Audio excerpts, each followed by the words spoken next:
le gouvernement togolais a interdit le passage des postes frontières non officiels sous prétexte qu'ils servent de base aux manifestants togolais. Le Ghana dément ces accusations. Les Togolais résidant de l'autre côté des frontières ghanéennes à Atikoumé, Casablanca, Ave Maria, Adidogomé, etc. ont du mal à vaquer à leurs préoccupations à Lomé ces derniers jours. Et pour cause, le gouvernement togolais a interdit le passage des postes frontières non officiels sous prétexte qu'ils servent de base aux manifestants togolais. Le Ghana dément ces accusations. En effet, depuis le 2 juillet 2025, les frontières non officielles qui séparent le Togo et le Ghana au niveau d'Atikoumé, Kodjoviakopé, Casablanca, Ave Maria, etc., communément aussi appelées BIT9, sont fermées sur ordre du gouvernement togolais pour des raisons sécuritaires d'après le pouvoir de Lomé. Les initiateurs ou activistes à l'origine des manifestations de fin juin ont établi des bases au Ghana et se réfugient dans les contrées de ces BIT9.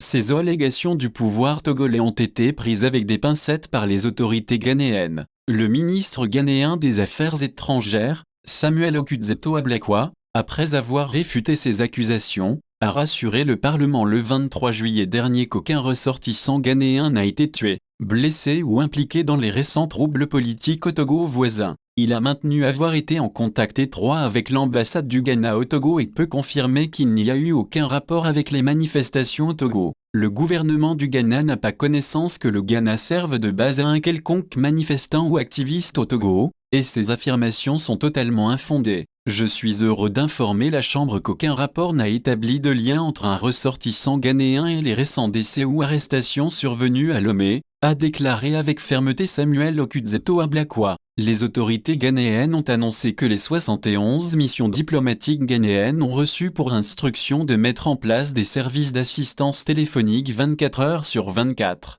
Notamment celle au Togo est en communication directe avec les autorités togolaises. D'après les dernières informations, le passage principal d'Aflao et les postes frontaliers non officiels, BIT9, sont ouverts, garantissant la continuité des déplacements et des échanges commerciaux même si l'accès est restreint. Sur le terrain, les Togolais qui résident au-delà des frontières sur le sol ghanéen éprouvent des difficultés à se rendre à Lomé. Certains ont affirmé avoir perdu leur travail eu égard à ces désagréments qui durent des semaines déjà.